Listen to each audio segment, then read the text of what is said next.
Guten Yardening, everyone.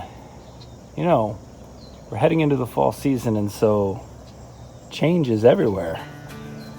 I think the biggest change you might notice, well, this is where we had our potatoes earlier, and yesterday we just constructed and erected a little hoop house. Simple PVC rebar hoop house.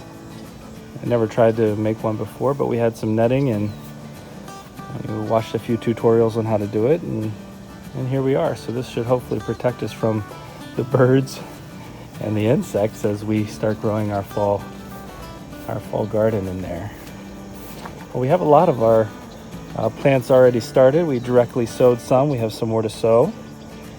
Our potatoes, our roof stout potatoes, are just about finished, so we're going to harvest those soon. But you know, we've got a little bit behind with all that we've been doing and working on. We've let some of our vegetables go a little too long in the garden, and so we have to get out here this morning and do a little harvest. So I'm going to try to take you with me, a little first-person harvest here, and see what we can bring inside.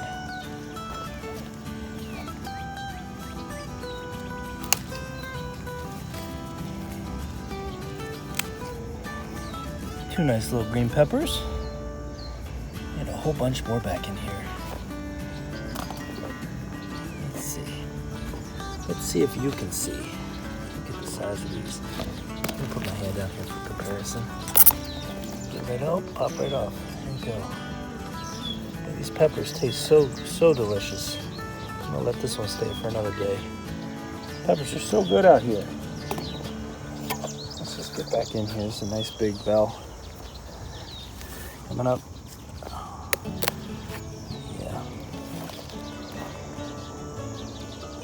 I like my green bell peppers. I thought at first there might be something going on down here at the bottom. It looks so dark, but that's perfectly healthy. All right, let's see how our frying peppers are doing back here. And this has been a great producer for us. I want to say we've harvested, I don't know, 20, 30 peppers off here already. They're really nice and mild flavor. We cut these up when we make salmon.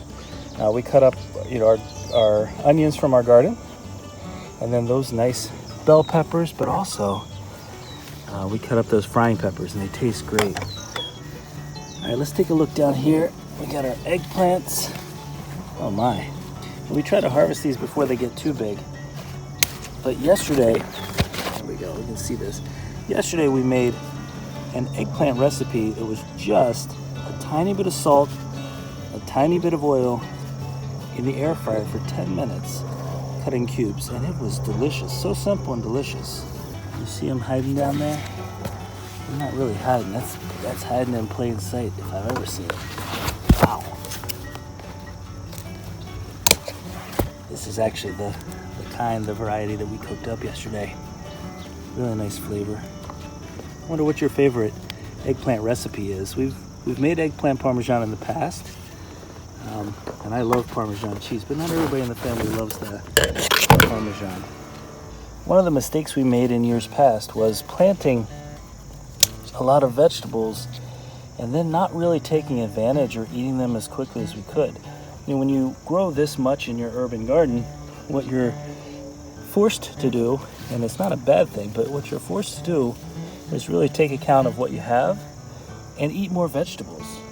All right, the rest of the eggplant on that one look a little small, so we're gonna wait a couple days on this, but let's look over at the next one. Oh yeah. Again, when you don't get out for a couple of days, I'm gonna reach down here and cut this one off.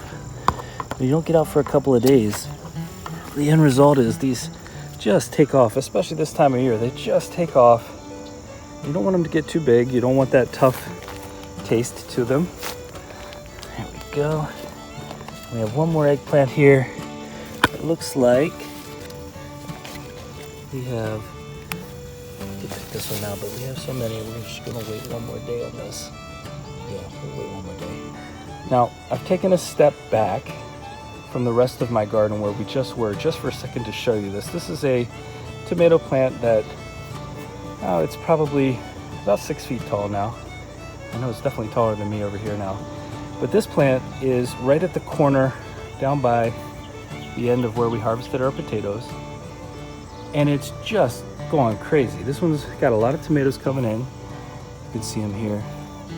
It's going to be a nice producer. Cut that off. So it's going to be a nice producer. Even more in there.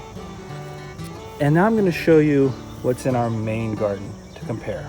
These are the tomatoes in our main garden. So they're ripening, which is excellent, but they really did not grow and thrive like some of our other tomatoes outside the main garden. So thank goodness for those other tomatoes. We're gonna have a little bit bigger crop because this is one of those, I'm gonna have a little bit here, a little garden candy in the morning. But the tomatoes are something that we freeze every year. We haven't really canned them in the past, but we freeze them every year. And we use them in a ton of our meal prep. And so, not getting a good harvest here would be pretty disappointing. But we're gonna pick some of these now. A little bit of splitting happening on some of these. Gotta get them off a little bit faster. And we have a couple here on the ground. If we let them stay on the ground, a couple things that could happen. One, the insects could get in there, which we don't really want to attract more insects, but this is where a lot of our volunteer tomato plants come from as well. So many different varieties of tomatoes this year. I don't even remember the names of half of them. This one is a pink bumblebee cherry tomato. I guess we left the sticker in the ground. But these are really good. These are absolutely delicious. They look really different compared to a lot of the other cherry tomatoes we've picked or grown in the past. They taste really good, and this is about the color they get so far.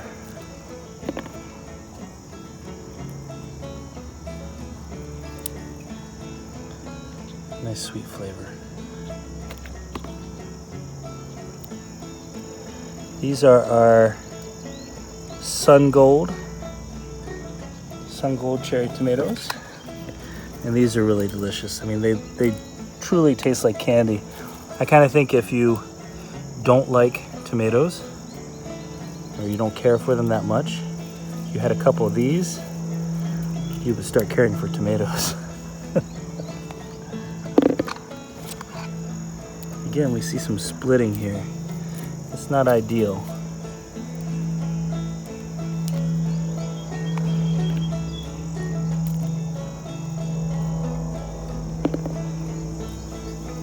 I'm gonna harvest some more off camera, and then we'll be back with you. All right, I've harvested as many tomatoes as I'm going to right now, and I wanna show you something in my broccoli. So we already harvested this broccoli. You can see where the cut is. And one of the things you probably heard is that if you leave broccoli after you harvest it, you might get some little florets. So if you look down in here, she has some little florets coming, and one that came in and is already going to seed. You can see how loose this is. So realistically, if we don't take it now, it's not gonna taste good. It's gonna go and flower really quickly, which is something we could allow, but we already have broccoli that has gone to seed farther down, and we'll be collecting those seeds. So we don't need to let this one go any further. Let me get some of this beautiful Swiss chard. I think Swiss chard is just so delicious and absolutely gorgeous. We have some of the just green.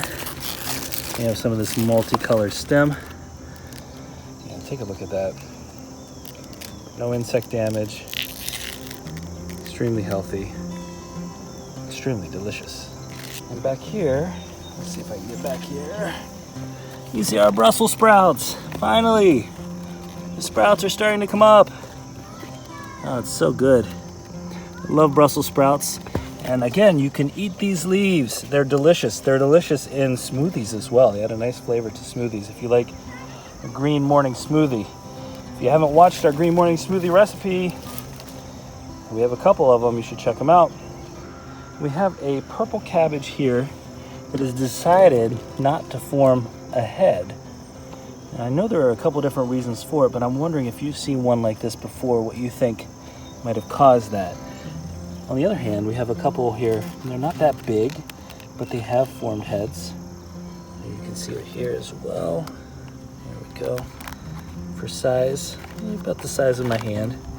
So not a really big head, but at least they've formed heads. This one said no thank you. We let our green cabbage stay out a little bit long. You can see some of the browning, a little bit of damage to the outer leaves. And this is one that actually made a baby. But we're gonna go ahead and get this out of the ground. We'll take off the outer leaves and it'll be perfectly fine. Maybe to make some sauerkraut. We haven't tried that before, but we've been talking about it. So I think that'll be the mission with this one. So let's get it up out of the ground.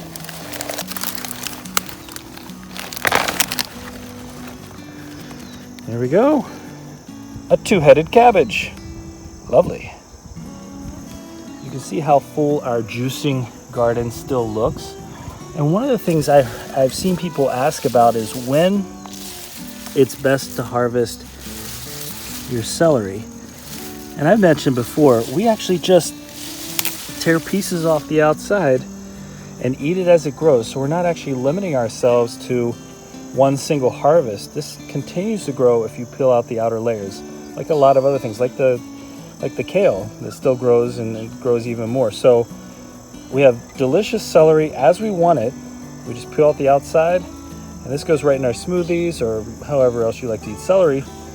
But we'll grab a couple off here. You can see just how well it performs even after that. So breakfast smoothie, here you come. All right, we're over by some of our sweet potatoes in our raised bed. You watched a couple weeks ago, you saw that we planted these sweet potatoes with the hopes of getting some sort of harvest. You know, it was a little short in terms of the amount of time we have left, but you can see, you'll see a picture from when we just planted it until now, how quickly they start to vine. And if you follow us on Twitter, @Yardening, you probably saw a picture pretty similar to this. This is sweet potato flower. This is part of the morning glory family. And so if it looks like morning glories to you, you're not wrong. That's where our sweet potatoes come from. Sweet potatoes and potatoes, not part of the same family. Potatoes are a nightshade. Sweet potatoes, morning glory. The reason we're over here is a perfect example of why you don't wait to harvest. This is the sunburst summer squash. I told you this has been our most prolific squash, and that these are actually best harvested when they're still pretty young, because when they get huge like this, here, let's see if I can give you perspective. This is my hand. Oh, when they get huge like this, the skin, the outer skin gets pretty thick. And so it'll still be delicious. We'll just have to use it a little bit differently. We won't steam this one up or anything like that. We'll have to use this in a recipe that requires it to be baked, I think. But wow. Again, prolific harvest, guaranteed.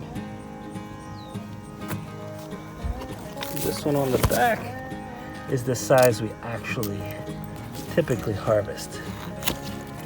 And you can see by comparison, I'll show you both of them side by side, the difference here. Overdone, just right. They'll both taste great, but they'll have to be used differently. Here in Compost Row, where we intentionally planted and allow our unfinished compost to grow our garden for us, we have a yellow zucchini that, again, this is the plant that early on we had that powdery mildew and squash bug infection that we had to deal with. And still, we're getting fantastic production. Again, we let this one go a little too long, but we're getting fantastic production. Look at that color. Even though we've had to remove some of the leaves, we still have the foil. We've actually added a little bit more foil to try to prevent or create that barrier from insects getting in. But we're still getting that nice production. The same for our peppers. Let's see. There's our peppers. Our peppers are still doing great. And these fruits and these vegetables love this compost. Here, let's see. What do we got back here? Gigantic eggplant that I didn't even see until just now. All right. There we go. Look at that. You know, these eggplant are nice and dark and beautiful color of purple, so they can hide themselves and you don't see them. I'm sure you've discovered a few cucumbers or eggplant in your time that have been perfectly hidden from you. Look at all that greenery. It's just so lush out here right now. Farther down on Compost Row, we have another tomato that is just huge. It's spreading out everywhere. And we let them take off and do their own thing in the compost. We haven't trimmed it back at all. And it hasn't shown any signs of any disease or sickness. The only thing that has happened, and it's recovered from it, is we had some hornworms that decided in about a 2.5 hour span to eat about half of it. But you really can't tell. They just are growing like crazy in this compost. And if you follow us on Twitter, once again, you probably saw a picture of these chickpeas, or as someone called them, baby hummus. Now, we just learned from a friend that you can harvest these while they're young and get these green chickpeas, and you can make green hummus. So we might have to try some of that, some green hummus. And over here is our butternut squash. It's the last row of compost, and if we follow it all the way around, we see the beginnings of a butternut squash. I'm not going to touch it. I don't want to damage it, but look how beautiful that is. Tiny little thing. Need some more of your brothers and sisters. If we can get in here between the corn and the compost and get this cucumber.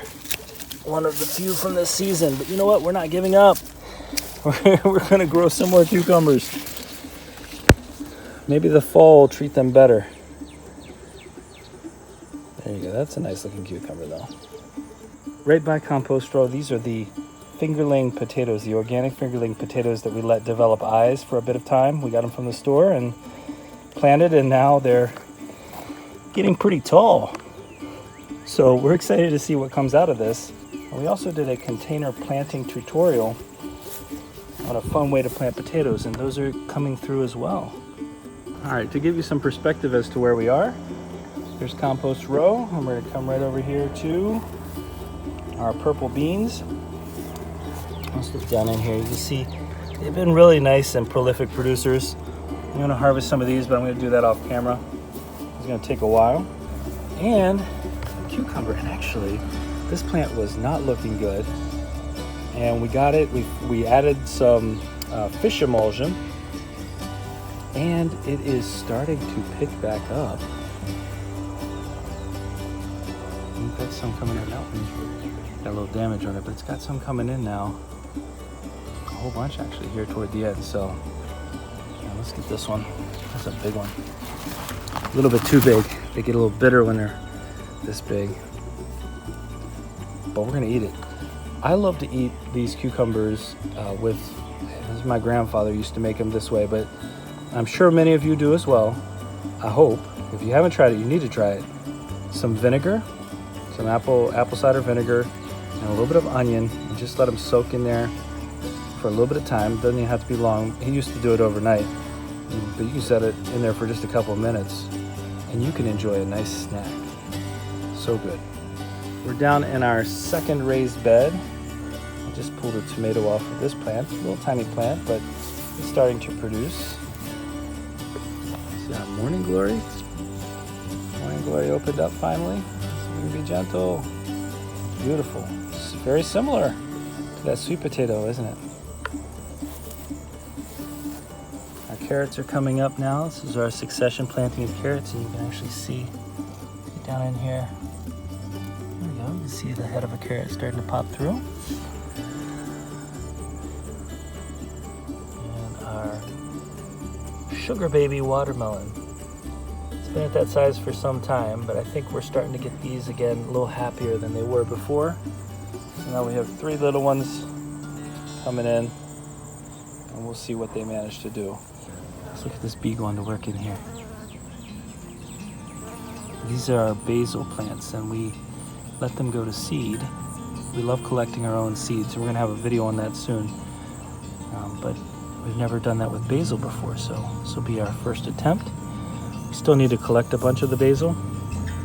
We're going to dehydrate it and grind it up into a nice powder. Look at that bee. That's a beautiful sight. We don't see enough of those pollinators these days. We're back on our patio garden now, and we actually pulled up these onions already. You see they have flopped over. That's how you know your onions are ready. If you haven't watched our video on harvesting onions and curing them, you should check that out. These are going to go up on our front porch curing station. And here we have empty containers that aren't empty. These are part of our fall crop. We have kohlrabi, red beets, kohlrabi, purple kohlrabi, green kohlrabi, delicious kohlrabi, our favorite plant kohlrabi. Okay, potatoes are our favorite to harvest. Tomatoes are my favorite to eat right out of the garden. And kohlrabi has to be my new favorite. Well, okay, next to cucumber. Let's get this tomato.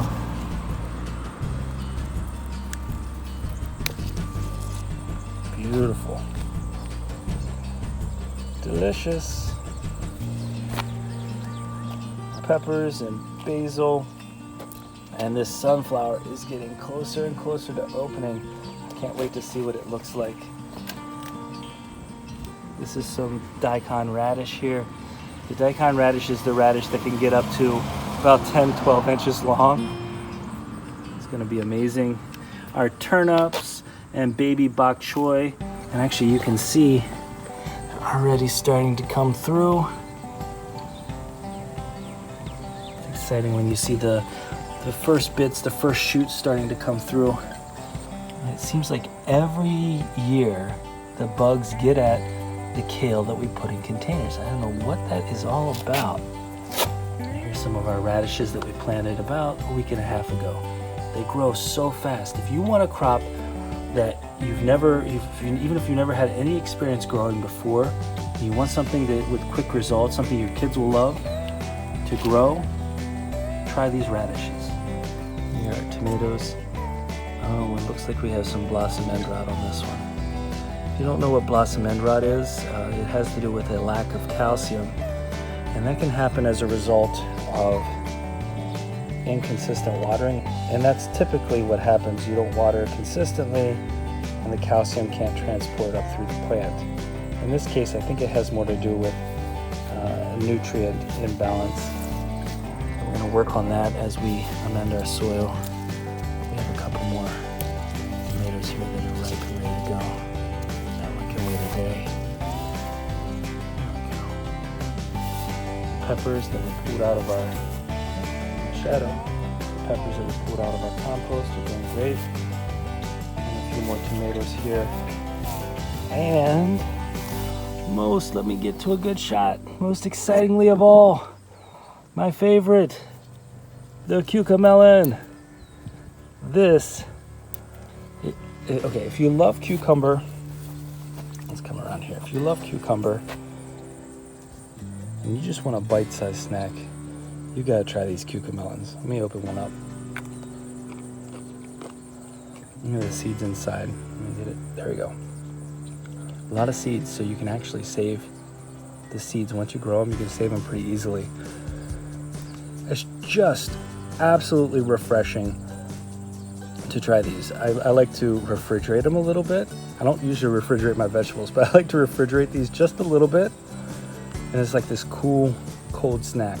Here in the shaded bed, we have our pole beans are just really taking off now and producing. So I need to harvest these. I got a couple here. They got way too big. Now look at this one. This bean is huge. Here, we can lay it out. And so it's gonna be pretty tough. when we try to cook this. We don't want them to get to this length. We want to harvest them faster. But again, that's part of the issue. You get tied up, you got a lot of things going on. Sometimes your garden can get away from you. So we've got to get these all harvested. Our blackberry bush really needs to be cut back. We're going to do a video instructing you on how to cut back canes if you've never done that for a blackberry. You can see this one is stretching way across into our garden. And it has some really nice shoots coming off. I don't want to mess with it too much. You can see all of the different shoots coming off here. It's branching out nicely. That's going to be key for next year's growth. But we need to really trim it back and get it set up so that we can get it to grow in the direction we want it to grow in. So we're going to harvest some of these beans, and I'm going to take you across to one other area where we're doing a really cool mixed planting. This looks like a tangled mess, but we have our tomato and squash growing out of our hay bale. And the squash is really taking off now. We have a bunch of potential fruit lining itself up, which is excellent. And here we have a kiwi.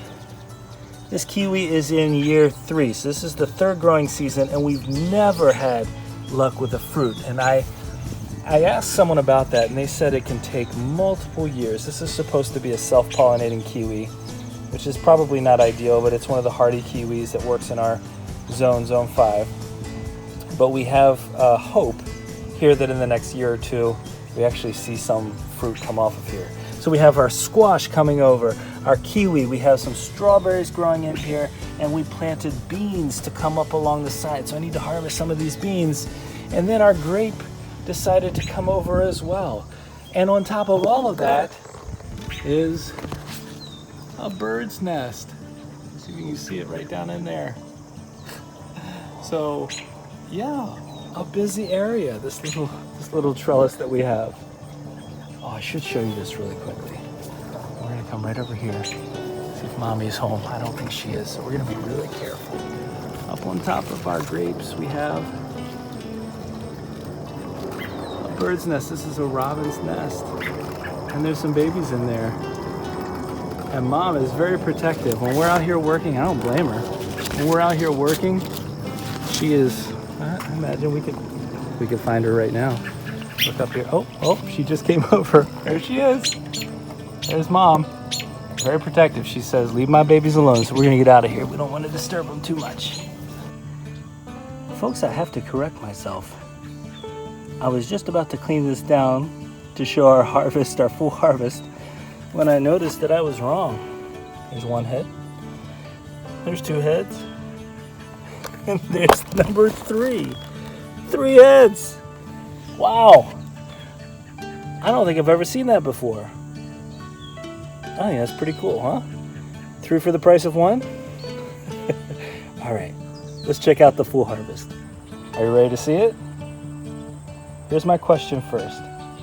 Is this a good way to start the day? A harvest in the Yarden.